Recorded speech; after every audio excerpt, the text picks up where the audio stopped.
Welcome, welcome, one and all. Here is episode 2 of 7 Days POI Possibilities. Now, this one is going to be in a slightly different location within a small cityscape area that I'd like to show y'all. And this one was kind of inspired from my own understanding and experiences with first responders and whatnot.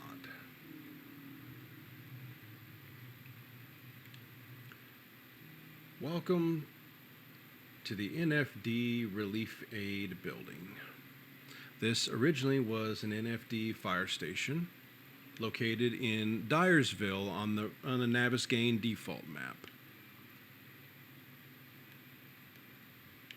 This was meant to be a defensive position as well as a shelter area because everyone knows in the 7 Days lore, small towns and cities usually have more undead roaming around. And what's one thing that is always well needed is a defensible location within a city limit that can provide aid to survivors. Let's take a look at this real quick here. You can tell they have a very good defensive lineup as well as a automated defense system. Electric fences at both entrances for the garage area and the walking entrance. Call out if the fence is hot. Well, let's do a little test here. Yep, we're good. Let's have a look-see. Looks like we've got a little exercise area out here, a small garden with rain catchers, a couple of porta-johns, and a medical tent out here for proper treatment of almost any situation.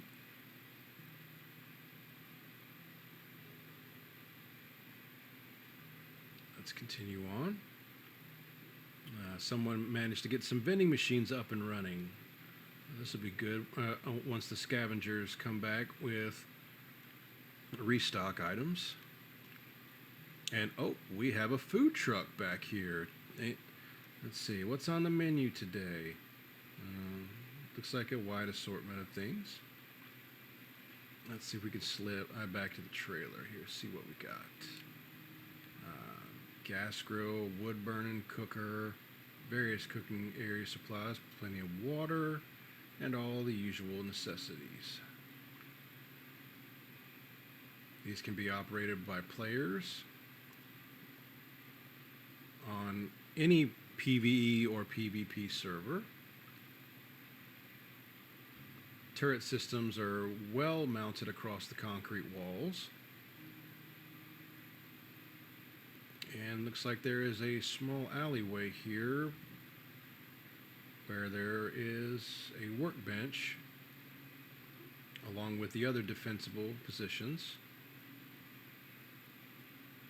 I did notice something earlier, that there seems to be cages on the radio tower here. This would be a perfect setup for 2 snipers during a defensive situation, as a well-made watchtower, also protection against the birds, obviously. All right, let's see. A couple of picnic tables for people to sit at. Very homey. Let's open her up and see what's inside.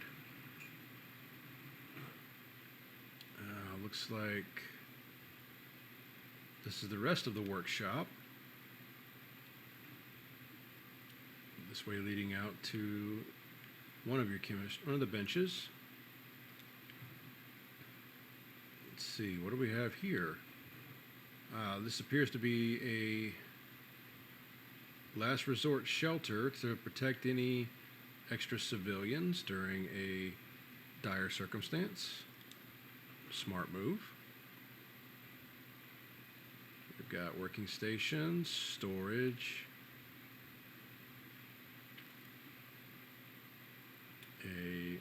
an exercise area. Interesting.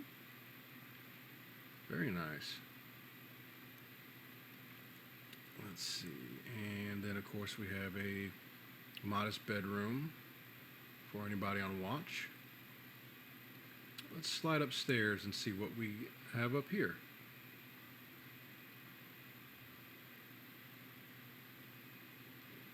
Oh, looks like a recreational zone, or a recreation/work zone. Pool table, a semi-stocked kitchen.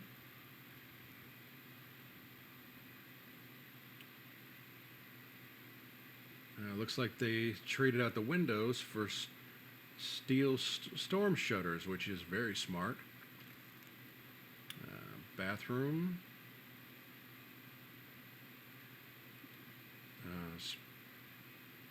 A spare guest room for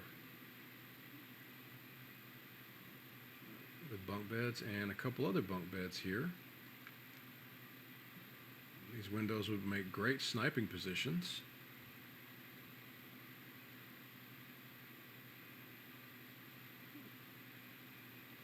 Let's continue looking around. Let's see. Let's open these up real quick and have a look. Ah, an extra layer. Smart move. All right, this leads out to the balcony lineup. We have a locked hatch for the lower access. Catwalk walkway. Gives you a perfect view of anything oncoming. Also gives a good view of the outer yard.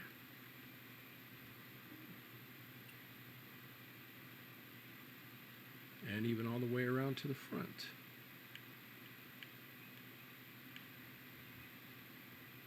Let's see. Let's slide back inside and take a look at the roof access.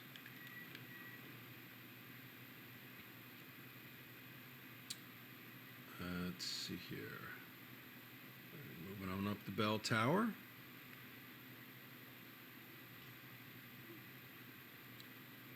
A little cramped here, but easily maneuverable. Here we go. Oh, solar panels with charging stations on the roof. Very smart. That'll help out with battery consumption for the turret systems. Looks like we have a door here.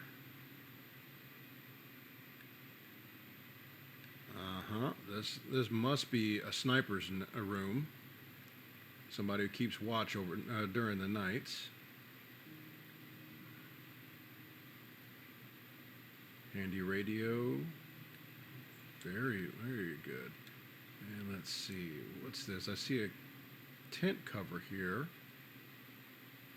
Ah, I see. This is one of his places where he keeps an eye out, but stays undercover during storms. Very smart. Let's see. Now, before we conclude, let's go take a look at that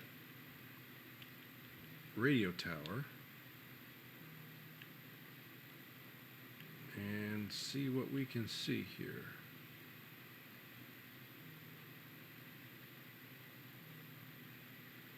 This is a pretty functional use of a fire station.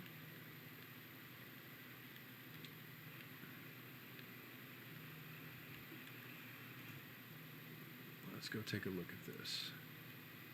All right. First floor. Oh yeah, this is a good view for anyone with a short range weapon, whether it be machine gun or a pistol. Let's travel a little bit higher. Get all the way up to the top here. And oh yeah, this is a sniper's nest if I ever saw one. You'd be at a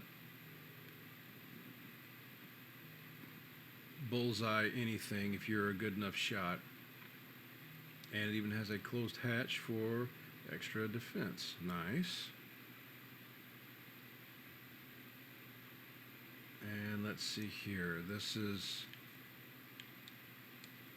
a storage shed for the farm, for farming supplies, looks like.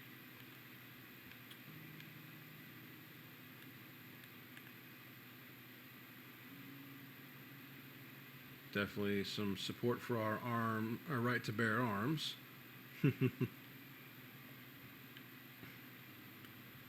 Electric fences, barbed wire, iron spikes, and barbed wire fence. Looks like it goes all the way around. Yep, I'd say so. Very well thought of. And looks like they reinforced the bottom windows with bulletproof glass as well. Very smart. All in all, this gives a lot of potential here for defending and for helping out other players in need.